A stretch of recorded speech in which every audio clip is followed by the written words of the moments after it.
Saludamos a esta hora a Álvaro Ramírez, politólogo y especialista en opinión pública. Allí está en pantalla. Bienvenido nuevamente a NTN24. Hola, buenas tardes. Es un gusto. Álvaro, entiendo que lo que propone el gobierno de AMLO es humanizar la política migratoria mexicana. Ahora te pregunto, ¿qué cambios podríamos esperar?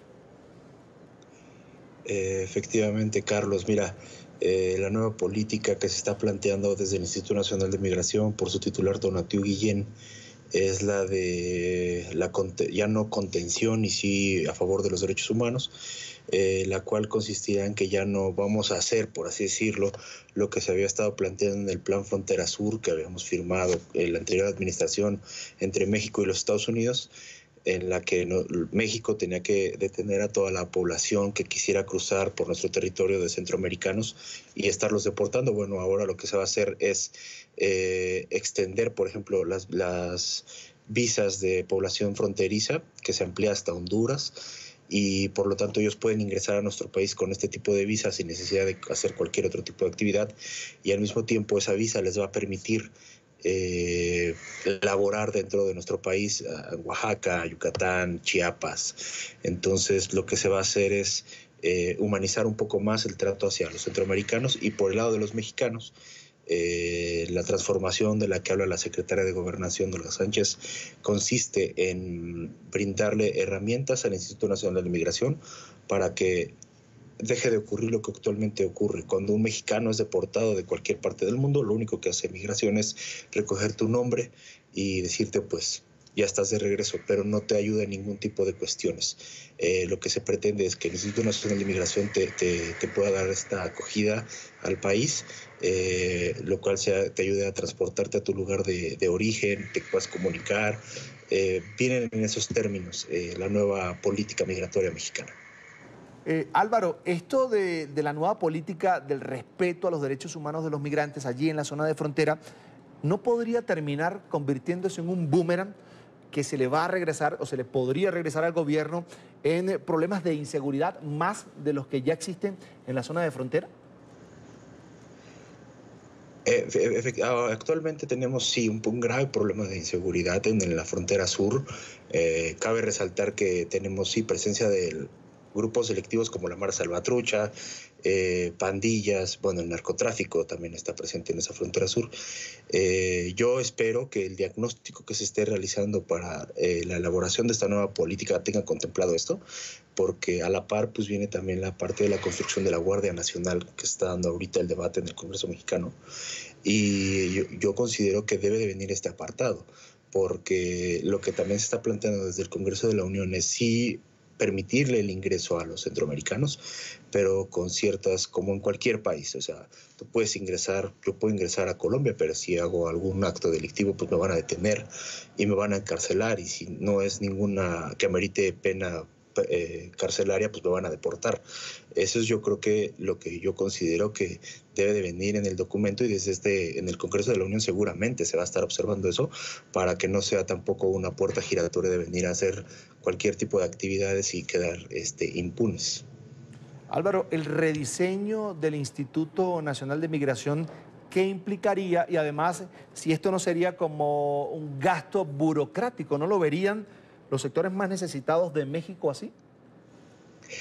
Fíjate que esa es una muy buena pregunta. Contrario a eso, el Instituto Nacional de Migración, Secretaría de Gobernación, muchas dependencias que hacen uso de recursos públicos para la atención de población migrante, los programas mediante los cuales se llevan a cabo los recursos mediante los cuales se llevan a cabo dichos programas han sido recortados. Hay un programa que se llama 3x1, hay un programa migrante, todos han sido recortados a más del 75%.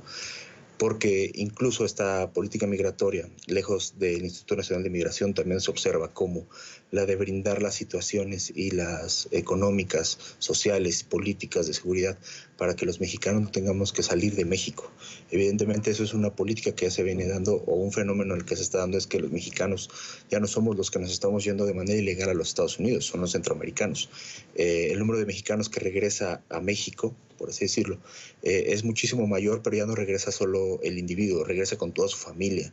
Entonces lo que estamos viendo es que hay un periodo de retorno de migrantes, y precisamente ese gasto que se está recortando a migración está habiendo de enfocarse para que todos estos migrantes puedan tener seguridad social, escuelas, empleos, sus comunidades estén bien. Yo considero que ahorita en primer momento no hay esa situación en la que la población se sienta afectada. Creo que hay que esperar a que pase mínimo un año para ver cómo empieza a comportarse todo, y si no, hasta el primer periodo, por así decirlo, gubernamental, que es dentro de 3 años, y ahí vamos a ver verdaderamente si hay un impacto positivo o negativo. El presidente Donald Trump ha dicho que ha conversado telefónicamente con el presidente Andrés Manuel López Obrador, le ha pedido ayuda para contener ese flujo migratorio, algunos que salen de allí de México, nacionales mexicanos, pero también los centroamericanos que utilizan esa ruta para llegar a Estados Unidos. Y durante su discurso de posesión, Andrés Manuel López Obrador habló de un plan para rescatar, como tú decías muy bien, la zona de frontera. Incluso habló del incremento del salario mínimo y, si me equivoco me corrige por favor, la reducción de los impuestos. Esto es una buena política, está apostando bien, está dando un buen paso el gobierno de AMLO para, de alguna manera, cerrar la frontera de manera más amable, más tolerante. Podría ser una manera de ver las cosas, sí, efectivamente. El plan para la frontera norte es que son 30 kilómetros de frontera de Estados Unidos hacia abajo, donde se reduce el impuesto, se reduce el IVA, se reduce el ISR, tendrán ciertos privilegios fiscales. Sin embargo, eso también nos presenta un problema para los ingresos del Estado, porque ahora vamos a tener que hacer más con menos, literalmente. Entonces, hay que recordar que económicamente el norte de los países, el norte de los estados, de los países, suelen ser los que están mayormente desarrollados y el sur ser los que están menos desarrollados. Evidentemente estamos dándole incentivos a una zona que ya está por sí desarrollada. Tendríamos que, en este espacio, si lo que quieres es contener el flujo del sur, pues sería hacer estas facilidades, pero hacia el sur del país, porque todavía los centroamericanos que están ingresando a México les faltan más de 1,500 kilómetros por recorrer desde el sur del país, desde Chiapas hasta el norte, lo que viene siendo Chihuahua, Nuevo León, Tampico. Entonces, considero que va a ser muy interesante ver también cómo le van a tener que hacer estos centroamericanos, que al mismo tiempo la visa esta que te estoy comentando solo les da permiso para trabajar en los estados del sur.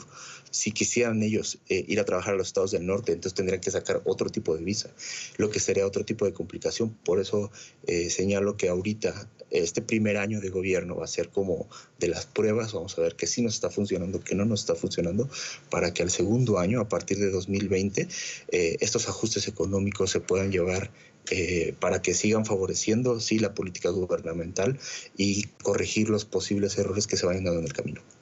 Claro, el 2019 será el año del ensayo y error en materia de política migratoria y, por supuesto, va a depender también el éxito de cómo se vayan entendiendo ambos mandatarios, el presidente Donald Trump en los Estados Unidos y del lado mexicano, por supuesto, Andrés Manuel López Obrador. Es Álvaro Ramírez, politólogo, además especialista en opinión pública. Le agradezco mucho estos minutos para la tarde. Álvaro, hasta la próxima. Muchas gracias, Carlos Eduardo. Una buena